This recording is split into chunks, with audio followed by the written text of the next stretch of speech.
আসসালামু আলাইকুম বন্ধুরা। আজকে পবিত্র জুমার দিন, সবাইকে জানাই জুম্মা মোবারক। আজকে 2026 সালের দ্বিতীয় দিন, প্রথম জুম্মা। নামাজ পড়ে মনে শান্তি পাচ্ছি, কিন্তু ইতিমধ্যে আমরা 2025 সালকে বিদায় জানাই। কিন্তু আমার জীবনের ব্যক্তিগত ভাবে আমি 2025 সালকে কালো অধ্যায় মনে করি। সবচেয়ে খারাপ সময় আমি পার করছি 2025 সাল। অনেক আত্মীয় স্বজন, প্রিয় মানুষ আমার কাছ থেকে দূরে চলে গেছে।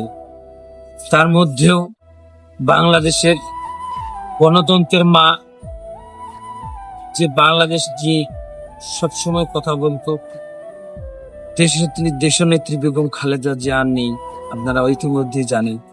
তার জন্য আমরা দোয়া করব এবং বলিষ্ঠ কণ্ঠে সত্যের কথা বলতো শহীদ উসমান হাদি ভাই, তিনিও আর নেই আমাদের মাঝে, আমরা ইতিমধ্যেই জানি। তার জন্য দোয়া করব। তার চেয়ে বড় কথা, আমার জীবনের প্রিয় মানুষ, আমার বটগাছ, যে আমাকে সব জায়গায় জিতে দেওয়ার চেষ্টা করত, সে আমার বাবা 2025 সালে ইন্তেকাল করেছেন। তাকে যেন আল্লাহ সব গুনাহ মাফ করে তার কবরটাকে জান্নাতের ফুলের বাগান বানিয়ে দেন, সেই দোয়া করি।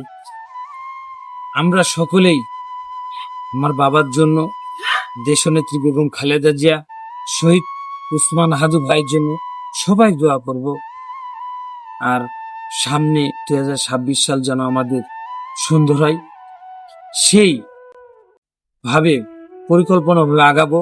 সবাই দোয়া করবে এবং সবার জন্য, এবং আমার জন্য দোয়া করবেন, যেন সামনের দিনগুলো আমাদের সুন্দর হয়।